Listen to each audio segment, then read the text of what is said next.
I don't want to think about death at all times, but I want to be reminded that this is it. This is life now, and we don't get it back, and none of us gets out of here alive. Am I going to feel sorry for myself, live in blame and shame, or am I going to accept it and say all the things and love my family and still live out who I am? Yeah. Even in death.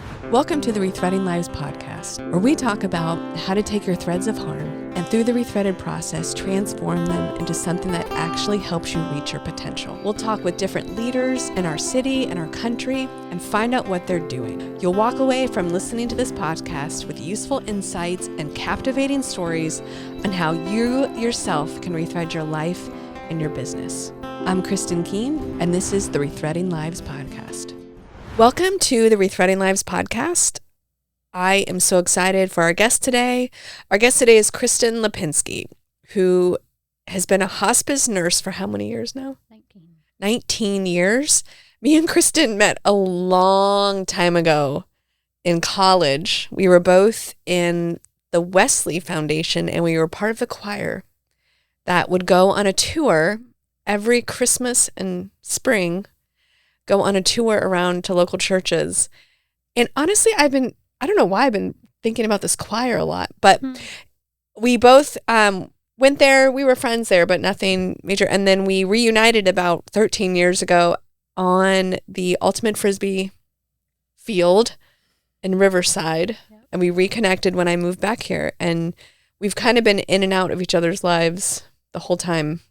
Mm-hmm. Her husband runs an amazing farm, and they have 2 beautiful kids, and they're just really beautiful, down-to-earth people. So welcome to the program. Maybe you can just give a little bit of background about yourself. Actually, before we start that, let's start now. What does your life look like now? What are your kids up to? What is your husband up to? What does your life look like? Well, it's summer, so there's a lot. But it's actually winter for the farm. I'm meaning time of not growing purposefully, just because it's so hot. So tell us a little about your farm. We'll do a little plug for your farm because I love. Well, ironically, it's called Down to Earth Farm, so that's funny. Yeah, he's been doing it for 17 years, and it's just a very small organic veggie and flower farm. He's doing a lot more flowers these days because they're beautiful and fun. But yeah, small CSA, which is like a community supported agriculture, is kind of a weekly subscription type service, but it's a buy-in to the farm, basically. I mean, that's the model. Anyway, so he does that, and he does markets every week at RAM, Riverside Arts Market. But like I said, so our season is actually September through June. So July and August are our, cover crop / recover. That's interesting. Time for him. What a beautiful season. It's like seasonal of. Well, yeah, and it's fun because it's when the kids are off too. So I have a rising senior and a rising freshman. So which I can't believe. You were pregnant. 2 high school humans. Yeah. Were you pregnant with your first child when we met? No, second. I think it was second. Okay. Yeah. And then maybe then we can go back. How did you maybe go back further than how you became a nurse?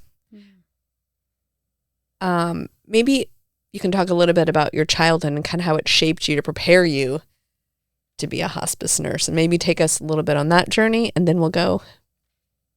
Cool. I know. I a little bit feel like I fell into nursing. Is anyone in your family a nurse or medical? No, my dad was a social worker, and how I came to hospice is later in his career, he was a hospice social worker. So that was part of my journey there. But I mean, that was not in the picture for most of my, all my growing up and years. But when I went to UF and they said, you have to pick a major, I was like, okay, but I don't know what I want to be. And so I went around and just took syllabuses from, things that even remotely interested me and looked at, or I don't know if syllabus is the right word, but anyway, a list of the classes for that major. In the catalog at those days? Yes. Yeah, when we had not online. Paper. Yeah, it was good. In the catalog. And I looked at all of them and just when I read the catalog classes of nursing, I was like, wait, this is everything I want to learn. It just seemed right. And so I signed up, and then I loved it. I mean, I just absolutely, not like liked it. I mean, I loved it. So that was, it felt from that moment, it felt like a good fit, but it felt a little random. I was a lifeguard for the 4 summers before college. So, I mean, I guess you could argue that some of that was like was saving in lives. there, but I mean, I was really just babysitting kids at the pool, you know. Yeah. So that was your kind dad's of a social worker, and your mom's a teacher, it was a teacher and then a administrator. So both of your parents are in serving roles, For sure. like investing in the world, making it better. Okay. I mean, that makes a lot more sense.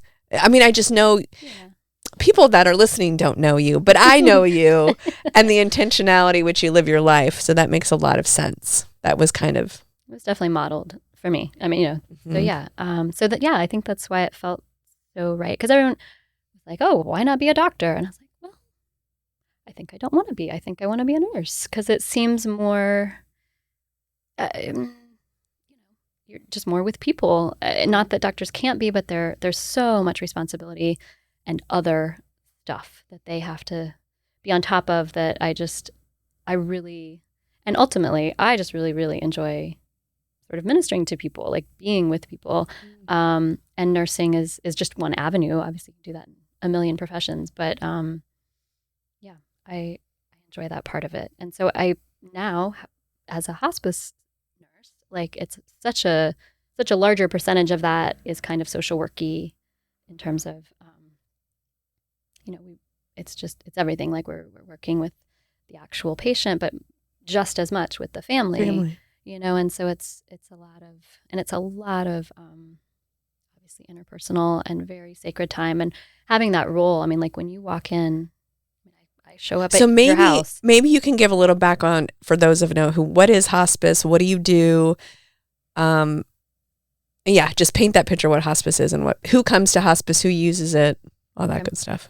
Well, hospice is end-of-life care.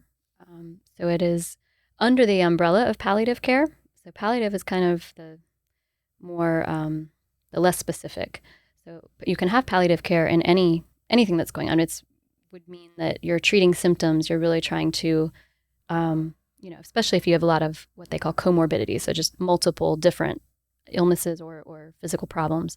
You can have that's supportive care in any situation, but hospice is one thing under that umbrella that is very specific for folks with a terminal illness, where you're seeking comfort care, obviously, but specifically where there is no more curative care available to you. And so it's a very different model. I mean, it is 3 cheers for our regular medical system. Like I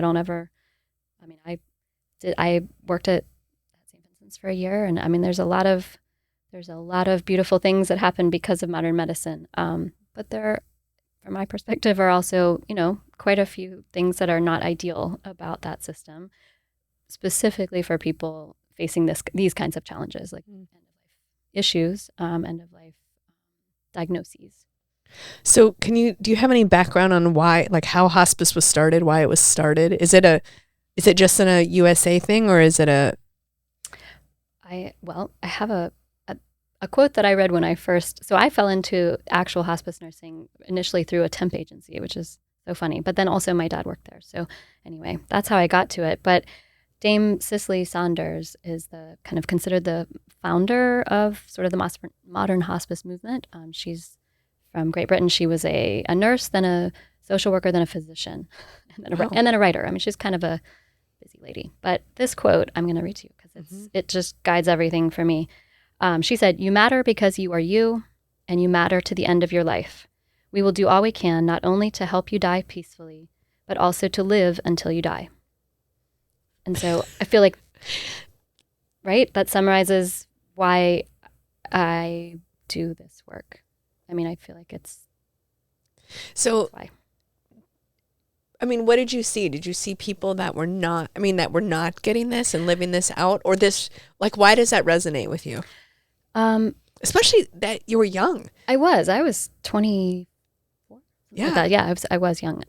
It was from working in a hospital for a year. Really? Like when you see, and it's a little bit, anyway, I don't want to denigrate any of our okay. modern system, but I just, we were taking care of people in their 90s and I mean, it felt a little bit like torturing them because we still had to do, all the daily blood draws and all the IVs and all the, you have to eat and you have to take your medicine and da, da, da, da, da, da. Like it was very, like you just had to check off all these things. You had to do all these things sort of to the person that came to the hospital.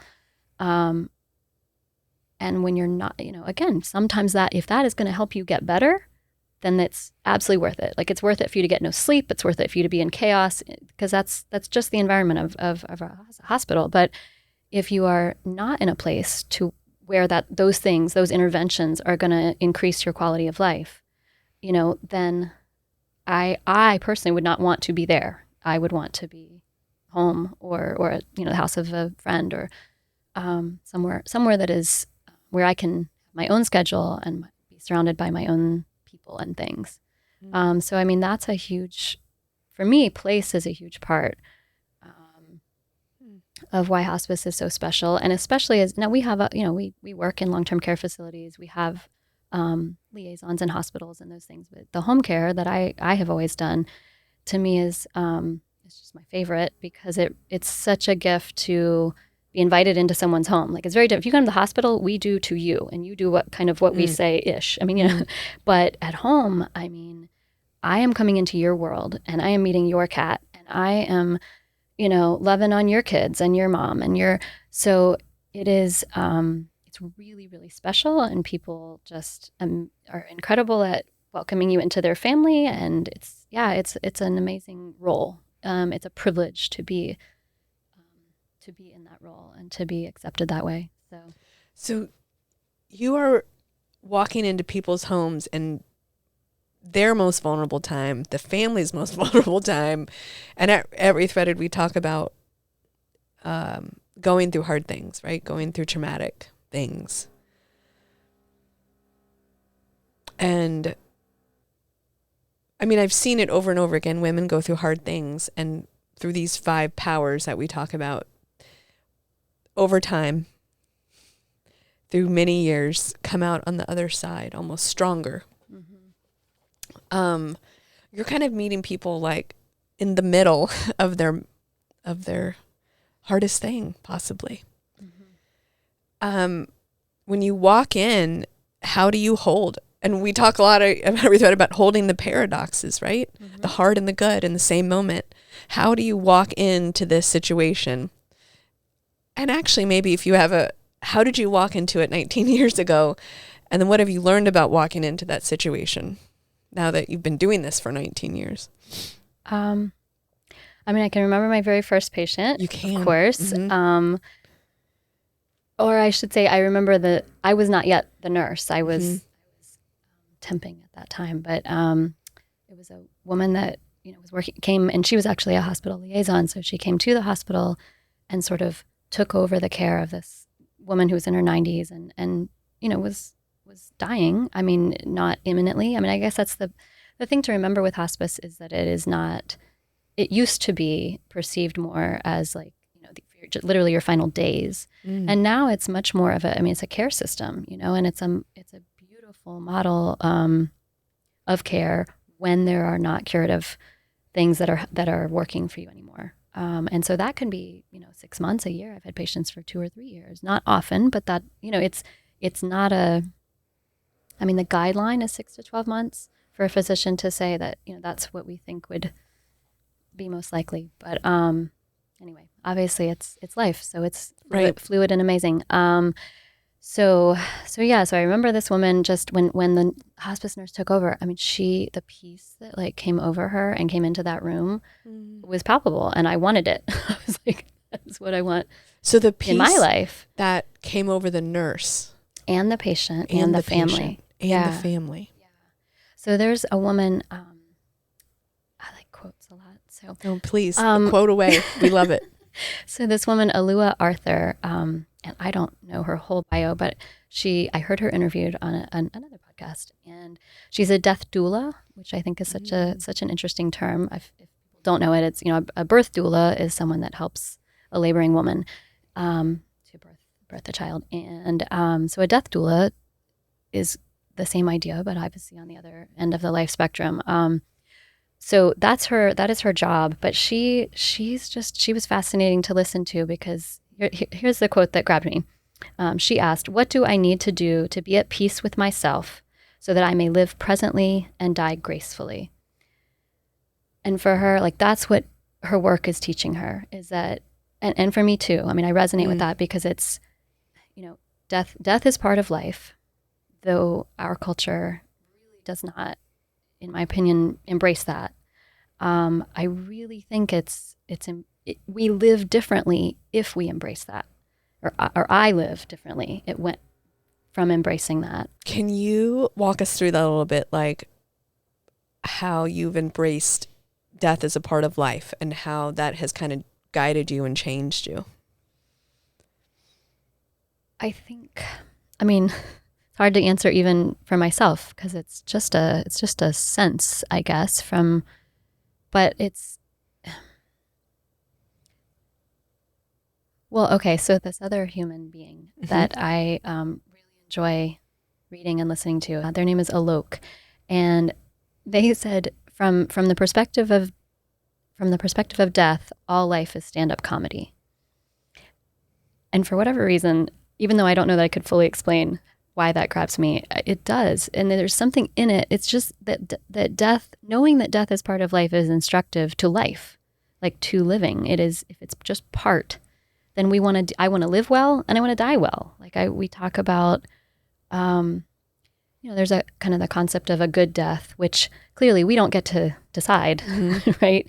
But we can at least strive for it. We can make plans. I mean, people make birth plans, and then sometimes things go awry and you get all upset that your birth plan didn't work out or wasn't exactly what you wanted it to be. But it's the planning part that is helpful. And I feel that way with death as well. Like, planning things ahead of time, and that's a lot of what we can help with in terms of hospice care, but just in general, planning to understanding that at some point, the unthinkable will happen. It helps your family. It helps you just be more at ease, but it helps your family to not be in crisis when that is happening or has happened. So are you saying that a lot of people, I mean, I watch my parents kind of navigate this differently, avoid the fact that they're going to die. So then they don't do anything. I am saying that, yes. Then they're not doing anything to plan for it. So when the inevitable does happen, it's almost like chaotic. Sure. Because there's no plan. Okay. Yeah. And so if what I'm seeking is to live peacefully and die gracefully, which I am, then I have to do some work. I have to allow that fact to influence my life. Slippery slope because of privilege and all of these things. But, the carpe diem philosophy, I certainly think holding that is okay. We cannot always carpe diem, but like that mindset of, don't wait to like live your life till you retire, and those kinds of things. Like, I just mean that it can influence the choices we make and the way that we live, and the fear that we carry, the fear of death is in everything. And we all have it, I'm sure, in anyone who's been to therapy, surely has talked about that in some capacity. But, so I guess for me, someone who likes to have all the control that is possible to have, if I can tell the people I love how I want this to go, now it may not, but at least I've laid it out. I've thought it through. I know that I want to be at home, and I want to be surrounded by friends and family and milkshakes and music and, whatever's possible for me. Like I know that, and I've told people that already. And I don't want anyone to, I see a lot of, and not that there are many ways to do it. Like, there's not a right way. So it's just whatever, like, we try so hard to meet each person where they are, because it's not my journey. Like, I don't want you to have my good death. I want you to have your good death. Right. And so it can definitely look different. Some people's good death is to go back to the hospital, and that's hard from my perspective, because the chaos of that when it's not improving your quality of life is hard for me to want for you. But if that's your goal, if it's something that you've chosen, then we're going to honor it 100%, right? Like but I think the challenge for all of us is the choosing, right? Is the like sitting with it and sitting down with your parents, my parents. They don't want to talk about it. They do not want to talk about it. People really I think that speaking it will somehow make it happen differently than just being alive. But it turns out just being alive necessitates it. So, you know what I mean? It's very interesting that those conversations are so hard, and yet, so the amazing part of hospice is sadly for a person who needs hospice, you know even more than I do that you're going to die, right? You know specifically what will cause your death, to some degree, that. And what that affords you is an opportunity to do some of these things. Now, obviously, the tragic deaths that occur in the world, you don't get that. You do not get to choose a good death or, plan for it in the same way. But with hospice, I to me that is part of the gift. The gift of it. Yeah, I mean it's it's the hardest, worst thing to ever need, and yet it can be the best way. I guess for me, the best way to die, in the sense that you get a little bit of control. So what is the difference? Maybe you can walk from both sides.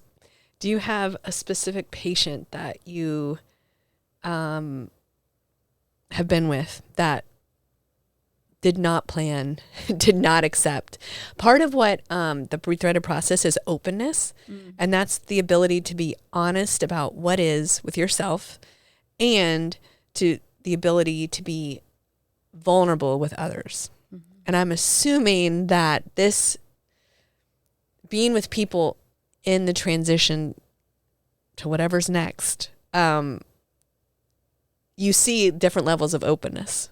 So what are some things that you've seen people, or do you have stories of people walking through that and how they did that? And I wish I was more clear in my questions. No, sometimes. You're good. I have, unfortunately I have hundreds of those stories. But I would say when I looking at the Rethreaded process, there's so many parallels, because that openness is the very first thing.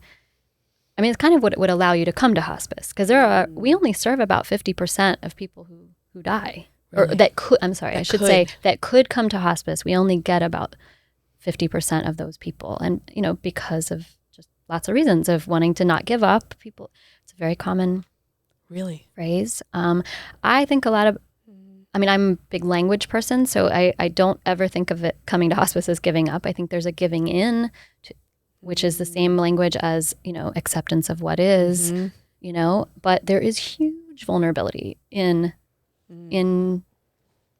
pursuing that and, and acknowledging it. And I've had many families that a lot of times, doctors refer you but you and or your family members may or may not actually be on board yet, what I mean? And so, we do a lot of work, in trying to, first to find out where you are, what your openness is, and then to vision, right? Obviously for folks in hospice, you're not necessarily changing things for the better in the sense of you're going to get better, but you're changing things for the better in the sense that the things we've talked about, you're gaining a little bit of control, hopefully, for sure, over your symptoms. Symptom management is just, the biggest thing that the biggest gift of, I think, also of what we do. But you're gaining that control over what's going to happen to the dog, and what's going to happen to the kids, or what's going to, help with planning. That the things I love, the people I love will be okay. And they're going to have support. So, and then, when you get all the way to community, you get this team of people. So you get a nurse that comes, I see some of these people more than my own family. It's, you get support in that way. So you have a nurse weekly, and as needed, you have a social worker who's got, resources and counseling skills and all kinds of good listening, And you get a chaplain if you want kind of that angle of spiritual support. You have home health aides that can help with bathing. You have obviously a doctor, physician, nurse practitioner. You have volunteers. You have massage therapy. You have respiratory therapy. You have speech therapy. I mean, it's this incredible team of people that, you might not need all of that, but if you need them, they're there. And they are always on call. And it's just a model that, my gosh, if the rest of our medical system worked this way, it would be that treated the whole person. It's very, very beautiful. Obviously, in a hard time. Like, I don't mean to glorify what is really hard, but it's the best that part of your life can be made from my view, because of the community, because of the teamwork that exists and the resources that exist. You have we have access to equipment and supplies and medications through the doctors. Like, it's just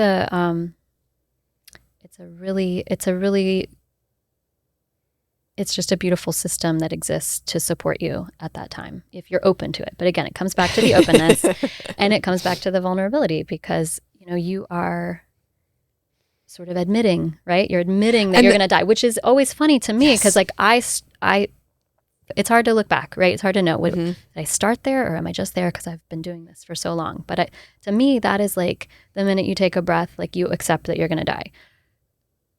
Like, that just feels human. To be human is that, but that is not the pervasive opinion of most people, I don't think.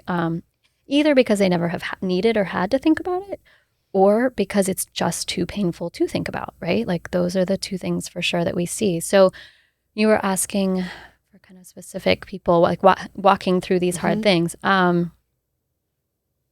would say when you resist it, I've seen, lots of people are like, please don't mention the word hospice around my mother, right? Like, mother's the patient. And you're like, okay, I mean, we can do that. That's sure, and like in my brain a little bit, I think, but why not?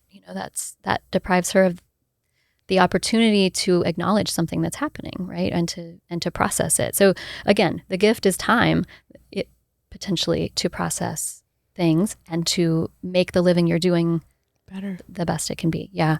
So anyway, so to me, that's I think, and again, it's usually from a loving place, but people will kind of avoid the processing and avoid the vulnerability, to talk about it. And it's interesting, like with that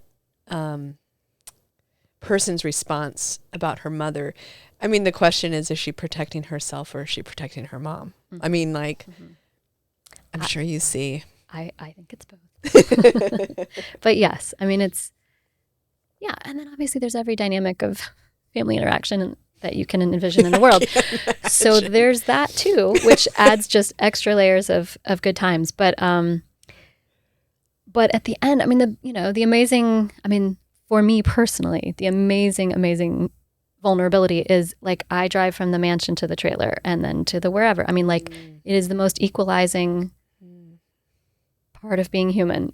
We are, every single one of us, going to experience this in some fashion, certainly for everyone we know, but also personally. And so it's something to think about. It's something to learn about. And, when we can. And I say that, I mean, maybe, I don't mean we all have to become like hospice gurus or anything, but I think there's value in, if we're seeking peace in our life, which I can't imagine who wouldn't be interested in that at some point in their life. I mean, it depends on my day, honestly, what I'm seeking. Like, sometimes maybe I am ultimately seeking peace, but I think sometimes I'm numbing out because I'm tired of seeking, because there's a process to get to it. That's right? true. That's true. Yeah. It depends on the day. Fair enough. I do ultimately want peace. Go on. Sorry. Yeah. No, I just think that's, again, I'm not sure if I'm getting to what I'm trying to say. It's something to the effect of, like, it guides our living. Like, knowing that death is part of life guides our living much more than our dying, to me. I don't know if that really makes sense. Because I don't know how it does it. Like, do you know? Like, how it guides it? Yeah. Or? Like, because I know there's an end that helps me prioritize. Prioritize my purpose now, how I spend my time, my vision for my life, because I know it's going to end. Mm-hmm. Yeah, even sitting here saying that out loud, I mean, like how rarely I think about that. My life's going to end. Therefore, I can embrace what I have now. Mm-hmm. Ooh, maybe the power is gratitude. Maybe the power is gratitude. I think so. I think that's, and again, I'm not a therapist. But and I'm not suggesting that we all ruminate on this every minute of every day, because that would be too much and that would be very heavy. But I think the occasional, acknowledgement and sitting with this fact is actually helpful. And because it makes me grateful, like because of my job, I get in and out of my car like 40 times a day visiting folks, and almost every time I'm like, oh, my legs work. This is so great. Not every time, but you know what I mean? Like it occurs to me so often, just like, oh, deep breath. I can take a deep breath. Because sadly I am meeting people who can't do those things as well. And obviously we help them to be comfortable in that, but still it's hard, and again, I don't ever want to sugarcoat. I mean, I used to think, I will say at the beginning, I definitely would have glossedly said to you, I want to relieve suffering, right? That's what I want to do as a hospice nurse. Being alive is suffering. I cannot relieve it, but I can palliate it, right? I can help. And I don't mean I mean all these really smart people who make medications and know things, and we learn them and share them with people. That's, there are interventions to help placate suffering, but it's physical suffering for sure. I mean, we can definitely manage it. And that's the incredible gift of seeing the fear erased from someone's face when I can authentically tell you after I've come, we build a rapport, and that I'm going to keep showing up.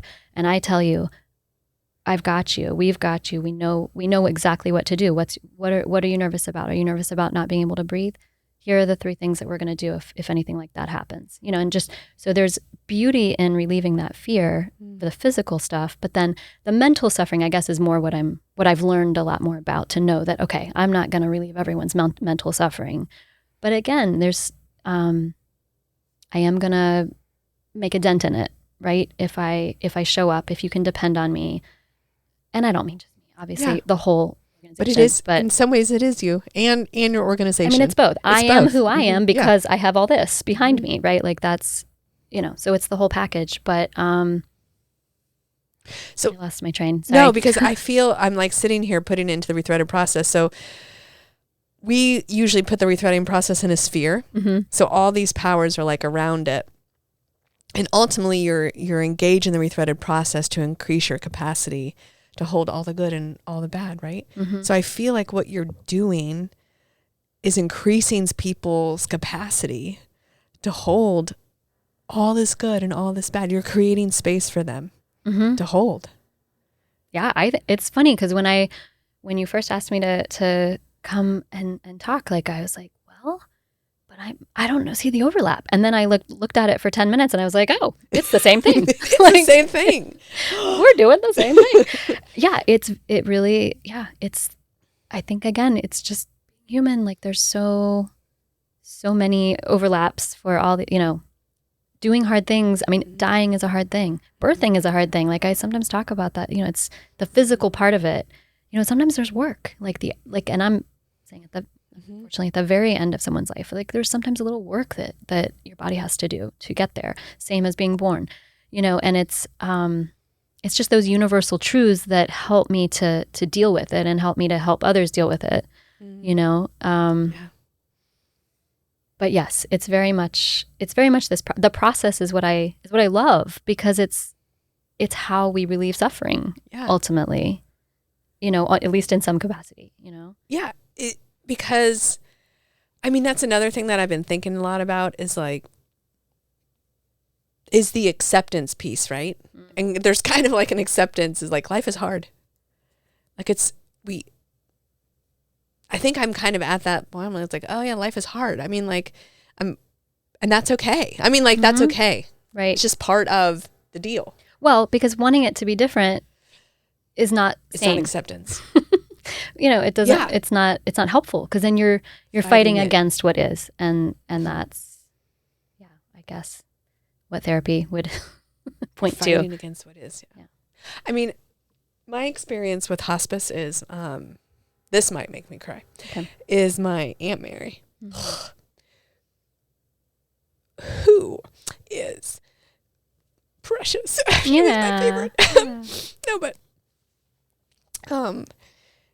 like watching her journey and then our journey, she was sick for a long time, and like we think she was in denial about it herself. And then something happened to her quite severe that she was in the hospital during COVID. I mean, horrendous. She's in Texas. Horrendous for her and her family. Like, they couldn't be in the hospital. Oh, they would like send us videos of her like waving from inside the hospital. Oh, Yeah, that's the worst. And then she went through some radiation, and she kind of went through it all because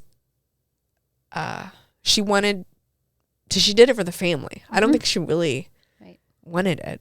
And she did it, and then they sent her home on hospice. And like, this is my Aunt Mary.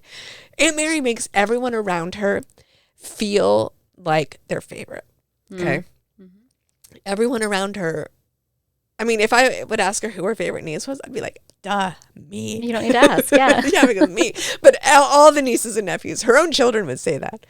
And I just watched her, and I tried to like pull it out of her because I didn't understand how. She just had so much peace. She had made peace with it. And she was at this point where she was guiding us into acceptance. Yeah. I mean, do you see that a lot? Constantly, yeah. Really? Because not everyone, but I mean, there's something in, well, especially if you have had this illness for any length of time, right? Like, clearly you've laid awake at night working this out, right? In your brain,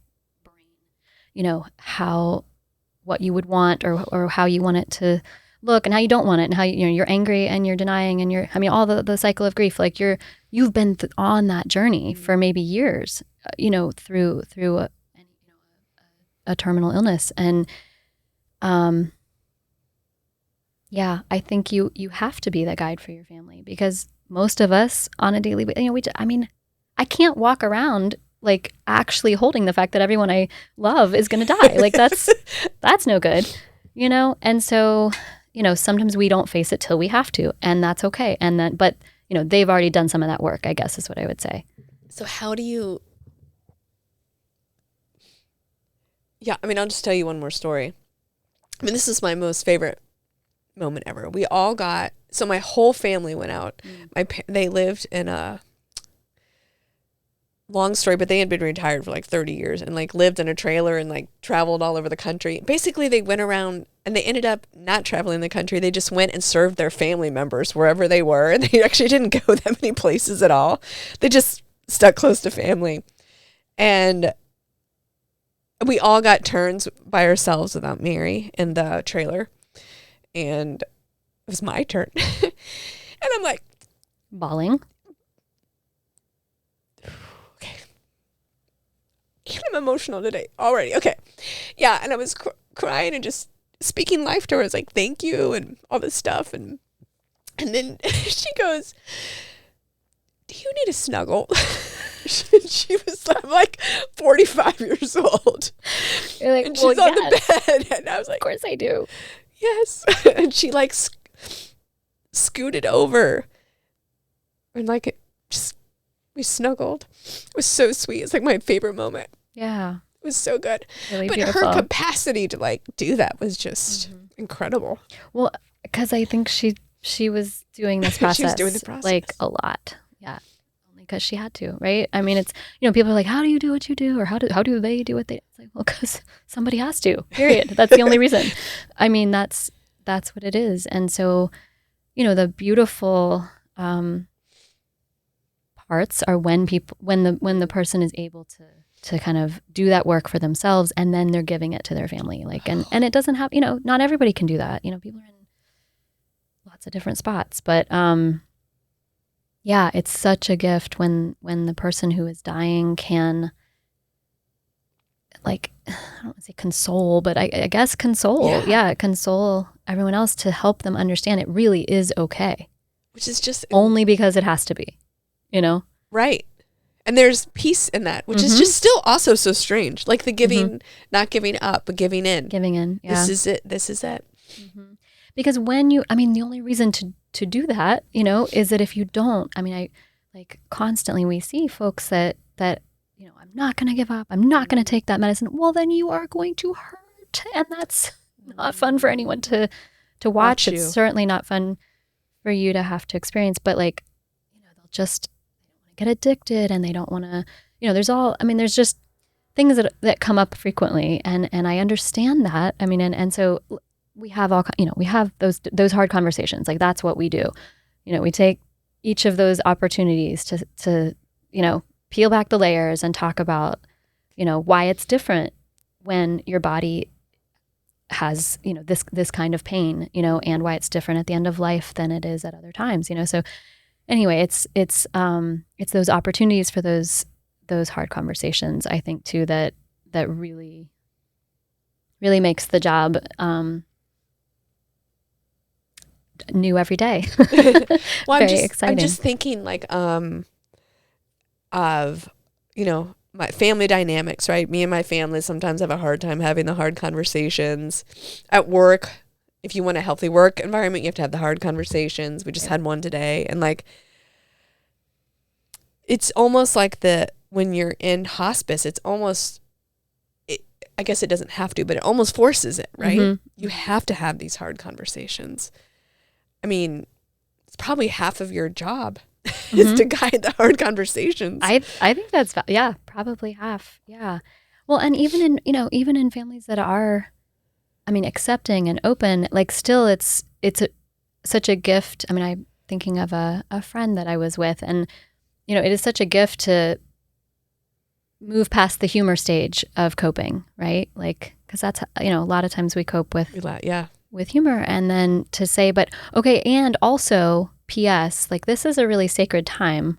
I don't want to, you know, I want us to like be in it, and and what do you want to say to your wife and daughter that are here? Like what are your thoughts? You know, and then it just pours out, and it's beauty all over the place, you know, but like it's just inviting, right? Like, and not that, I mean, you might have done that anyway, but it's such a gift to me if I get to be there to like witness and just whatever, to kind of open that little space to say, you know, this is also an opportunity. And with experience, I mean, the gift of 19 years is that I can vision and anticipate better, right? So I can see what's going to happen, you know, days from now, and I can see, oh, this is actually the time that we need to, you know, I don't want to wait to have this conversation, or those kind, you know, that's something I've really been grateful for with experience, right? It just comes with any experience comes wisdom, right? So I feel like that's a part that really makes me love the job, is if you're good at it, right? Like if you're kind of know how to guide people, like that's really special, you know? It is. It's amazing. Yeah. But it sounds like your aunt she was her own, she was. Leader. She was awesome. She was so lovely. Yeah. But I think about at work I wonder if it's the equivalent at work when like I see a woman, you know, she's been doing the hard work for 2 years, and then suddenly, I mean, it does feel, even though she's been with us for 2 years, it is like suddenly space opens up, and she like almost like everything clicks, and suddenly she's taking leadership on and ownership, and like her life. I mean, it was like the sweet moments that you could experience because you're in it. You're putting the time into it. Yeah, and those are the moments that I'm just like, that was sacred. That was a sacred moment. Yeah, exactly. So yeah, we get to do sacred I have work. the bathroom key in here. I hope no one has to go to the bathroom. We'll find out. Okay. Sorry, listeners. Funny. Do you have any stories that you'd like to share? Well, I remember being really touched and influenced by a woman who I think she was in her 60s. So, I mean, comparatively really young. Yeah. Oh, my aunt was 65. Yeah. Yeah. And, she was just lovely, like a very lovely person. It sounds like very much like your aunt. But, and of course, her family could not, for any reason, envision a world without her. Like it was just not, how could you? And yet this was happening. But I will never forget her just looking at me one day, after lots of conversations and just saying, I'm really not done yet. I don't think I'm done yet. And I was like, oh, okay. I mean, what does that look like? Because again, far be it from me to tell you, what is going to happen, because I certainly have no crystal ball. But it was just, I don't know, it was so impactful because she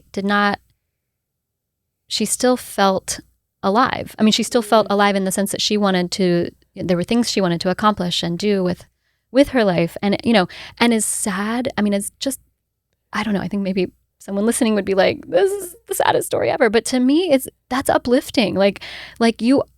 She did die. She died beautifully surrounded by her family, just like loving on her, like you just cannot, like in a big old king bed with all the people. Like it was so beautiful for her, but really for them. And no, she didn't get to finish, right? None of us get to finish. Like I hope there's always going to be something more that we want to do. I don't know. So it just felt instructive to me that like we're not, I mean, it's good to not feel done.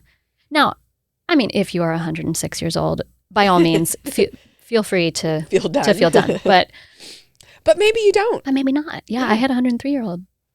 She had plenty to do. So it's, there's, I don't know. I guess it feels very hard to put into words those moments that are instructive to me, but that felt like one of them. So in the Rethreaded, the time, so our time, I feel like this is your greatest resources, right? We do this activity in one of the trainings where you basically mark off the boxes of your life and you look about how much time you have left, right? Okay. And then the idea is to give you a perspective of time is the only thing you'll never get back. You can't buy more. You can't buy it back. You can't change it. Like once it's gone forever. Mm-hmm. And I was sitting with a woman doing that exercise and she was like 75 or something. And that exercise causes all types of things. I am sure. Happen. Yeah. Like some people are like, that was the most depressing thing I've ever done. Right. Other people are like, oh my gosh, I feel so uplifted. Yeah. And like, my perspective is just, and this woman was in her 70s and she's like, this is depressing and a little scary, and she has done so much in her life. Yeah. Very accomplished woman. She goes, but I'm also not done. And like, so it's like she could still see the value in her time that was left. Mm-hmm.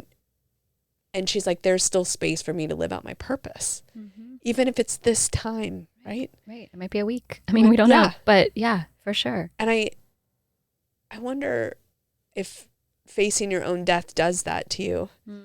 Like now I really do just have this time. And what am I going to do with it? Mm-hmm. Am I going to feel sorry for myself, live in blame and shame? Or am I going to accept it and like, all right, here's what I'm going to do. I'm going to say all the things and love my family and still live out who I am. Yeah. Yeah. Like, even in death. I don't know. Yeah. There's a hospice physician. I don't know what else he is. I'm sure he's lots of things, but he's also a hospice physician and writer. Ira Byock, I think is his name. And he wrote a book called The 4 Things That Matter Most. So it was just like people, I guess, always asked him, what do people say? What do you do at the end of life? And it comes down to he wrote about how it came down to these 4 things. And it was, will you forgive me? I forgive you. Thank you. And I love you. Like that those in some fashion. Forgive me. I forgive you. Thank you. you. And I love you. And like to have, I know, cry because yes, I mean, but again, that perspective, like that's what I want in my life. Like I want to do that all the times that I can. I want to be reminded, I don't want to think about death at all times, but I want to be reminded, that in fact, this is it, this is life now and we don't get it back and none of us gets out of here alive. Yeah. So it's, for me, it is a pathway back to gratitude and to, again, never living, perfectly by any means, but I mean, trying, right? Like moving towards those things, like the living with, recognizing the sacredness of moments, like, and yeah, so it's for everybody, this isn't just, I mean, because death is part of life, like that's what I mean about it, kind of like it should influence it, like it should make, again, not that I'm always thinking about those final moments, but that I'm recognizing, like you said, that this is the time I have, like I, do it now, whatever it is, or at least move towards it, it should, to me, it's a motivating frame of mind. Right. Not as scary frame of mind. And that would be my great wish for our conversation, ours and our great, the cultures, like, if we can move it towards, I don't think it'll ever be not scary, like completely. Right. Because there's an unknown. There's a whole, that's a whole thing. I mean, but the fact that I have to take off my sweater. I'm sweating. I think I'm getting all emotional, so now that's what it is. We're doing the work, Kristen. We're doing the work. Oh gosh. Okay. Yeah. So I hope it could be motivating rather than frightening to consider your own death. Yeah. We had a guest on. He'll be on season 2, Michael, and he got diagnosed with a heart disease that's incurable. And they gave him like years and like brought him on just to talk about what he's learned. And he also was one that was just like, he's like, Kristen, I have total peace. I have lived a great life.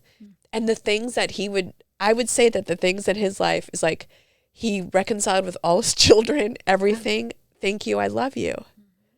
Yeah, I mean, it's this huge gift. And again, not in a sugarcoating way, like no, in a way that is just about being real and alive and human. Like it's a motivational. I wonder if death is like so I'm thinking about my dad. He's in the hospital right now. Mm-hmm. That's probably why I'm a mess, but and we haven't, it's family. Right, so we haven't talked about it. But like, I wonder if death, to me, as I'm like thinking about this, is almost like this shovel that like digs deep, right? And it uproots like everything you've been holding on to. Mm-hmm. And it like uproots you and can set you free. Yeah, ways. And it can also, I mean, a whole bunch of resentment can come out of that ground, Yeah. I mean, it's not all beauty. All that's good. But all that's good comes out. Yes. And all that's hard, though. Maybe it's both. It's a loosening up of like. Yeah. Well, it's like the resentment jiggles to the bottom, and like the good parts of a relationship hopefully rise to the top or whatever. Like that. That to me is what it allows what you it to. Does.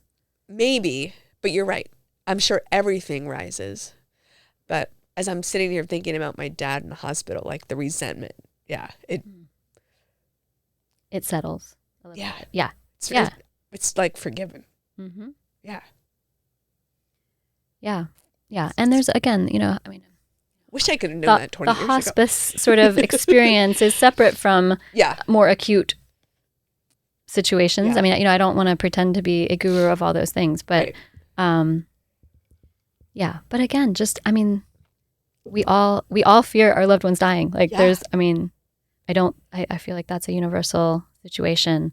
And so then why don't we talk about it more? Like, why don't we try to help, find ways to help each other more? And there are people who do. So, I mean, there's just amazing, writers and I know me and my mom are getting better about it. Mm-hmm, like, my friend, Heather Jackson, I'll put a word in for her if you're listening. She helps people financially go through the different stages. So she's been giving me and my family advice on what does my mom need to do to make sure we're taken care of. And I swear, the first time me and my mom talked about it, my brother left the room. My mom got defensive and I cried. But now it's a lot easier to navigate because it's like you have to like get through the initial conversation, and it's much easier now. I think there's more of an acceptance on all of our parts. It's not, and it wasn't as scary. Right, Honestly, because it wasn't as scary. Because it helps you, doing practical things is like a great coping mechanism, right? Yes. Like, it's just good. And then you know that you're not going to be in utter crisis. I mean, you will be in emotional crisis, but you will not be in utter, crisis of what to do, with kind of all the details. And that's such a gift. I mean, that is really, and even, we should all, like, all aged people should at least have thought, be thinking about it a little bit, right? And have something in place. Because I would assume, my assumption is the people that are in hospice and have this plan, it eliminates the chaos of like trying to get into your parents' bank account once they've passed. I mean, just like really practical things, and what do they want to do with the house, and all these logistics, and I think the hardest thing I encounter is, dementia is obviously a huge thing that I see. And like if it's kind of too late to do some of that work, it feels, it's okay, but it does feel like a bit of a, so you see it happen. It's hard. Yeah. Mm-hmm. It's hard if that person has not named a durable power of attorney or a healthcare surrogate, or what they call advanced directives. That's the name for those things, or living will. Yeah. So all of those things are pre-planning for who's going to speak for you if you can't. Right. And, when you haven't, and then you can't speak for yourself because you're incapacitated, it's messy. And if your children don't agree, it is messier. And so it's just, if it's important. And if you don't have kids, it's even more important, because most people do not want their siblings speaking for them. Me and my brother have not had that conversation.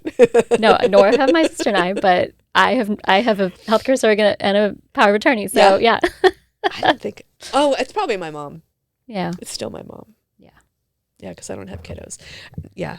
So yeah, those are, it's all those practical conversations are also, a big part of what we try to get people to coach. Yeah. If possible, if people are able, and a lot of people have, a lot of people have done that work, but some have not. And it's just, there's no better gift to the people involved in your care than to have it not be chaos, So does dying scare you now? As long as hospice exists, no, not at all. Because I feel very confident that if I'm in that situation, if I'm dying of a known cause, but I have time to make plans, and I know that there's, for me, it's when you going to the hospital or seeking curative care, when that ceases to increase your quality of life, like that's when to consider talking to someone from hospice. And again, there is never any pressure. Like, you can consult hospice all you want and not enroll, but get more information. So I always encourage people to at least call and ask, what would this look like, or is it time, or what do you think?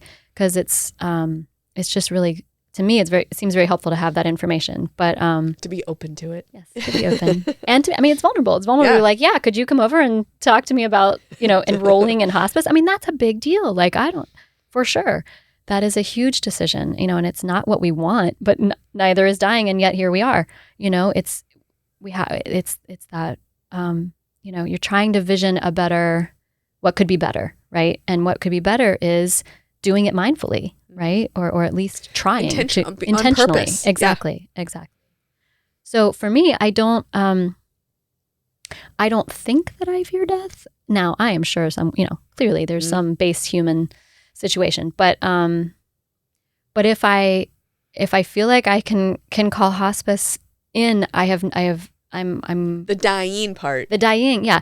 Well, and people it's not the death, it's the dying. That phrase is uttered a lot, because a lot of people are like, well, I know where I'm going, or whatever. They just have some kind of peace with the actual death, but it is getting from here to there that is, oh, well, now I can't walk, and now I can't bathe myself, and now I can't toilet myself, and now I can't, talk, and now right. Sometimes that journey is longer than we would want it to be, and that's not up to us, so in that, it's knowing, well, what are your wishes? Like, what is your, so when we talk about quality of life, there's a book by Atul Gawande, which I'll give you that name. Anyway, it's called Being Mortal. And he's a physician who has some hospice experience and it's a beautiful book about being mortal. He talks about that well, in the sense that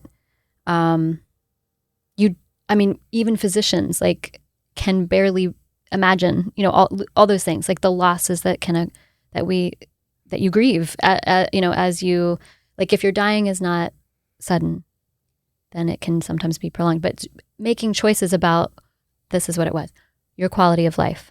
Like, what is quality of life for you? It might be different than for me. Like, so in the book, it's like, he asked someone, I don't remember his dad or his patient, but someone, what is it for you? And it was like, well, if I can still watch football and, drink something, like, keep me going, right? Like that's quality of life for me, right? Well, for me, that wouldn't be like, for me, it would be if I can't hold meaningful conversation and connection, then I'm good. Like I don't want to prolong that period. So it's important to know for each person that we care about, what is quality of life for you? What would that look like? That's a real question. But then you have to think about it. Yeah, then you have to think about it. That's a real question. Yeah. Yeah. Yeah, because my mom, telling all my mom stuff. Yeah, there's very clear directives about what she would want. Yeah. Which I'm thankful for. Right. Which would also be really hard to do. Mm-hmm. Mm-hmm. But yeah, she's clear. Yeah. Well, and that's why hospice would be there to help if it's an appropriate situation. Because you can't as the kid, it's hard. It's really hard to honor people's wishes if those wishes are very clear to not be kept alive, artificially, right? Yeah. Like it's hard, and we can do it, because we know how. We know how to support people in their with their whatever symptoms they're experiencing, and then not force feeding people and keeping them. Yeah. Yeah. And again, if you want, you can opt for that. And that's what's important about advanced directives, is you get to decide. You get to check, the different boxes. If you want tube feeding, great. You can no problem. Like, we're not trying to decide for everyone. So yeah, it's just thinking through, what would it be for you? Like, what would that quality look like for you? All right. One more question towards the end. So when I lived in India, I worked at the home for the dying. And as part of the job there, it was called working station. So I would go to Howard train station, and you would walk the station and you would look for the dying. And it happened to me twice. I won't go into the full detail, but my first day, you're not supposed to be alone when you go to station. We found this woman on the train tracks, on the platform, on the platform, young, but had this huge wound, flies, maggots, laying in her own piss, shit. And like, all of a sudden, it was me and her. Thousands of people had walked by her on the train platform, and no one, there's a very long reason why, but that I understand now, but like, I like knelt down beside her and like pulled her in my lap. And like, I only knew a little bit of Bengali, but I was just like, Jesus loves you. I love you. And then she died. Like right there in the middle of like the train tracks. But wow. And then we had that happen one more time where we picked up this man. We had him in the back of the cab and he died like right there. But I heard, then we would talk about this, that people they don't want to die alone. Right. And they usually want to die with someone. Do you see this? I don't know. Those are like really my only two experiences of being with someone when they passed. And it felt so sacred. It was not a hospice experience, but for a moment it was. Moment it was. Yeah. Yeah. Y'all need to subscribe, go shop at Rethreaded, go be involved in our community, and thank you all for listening.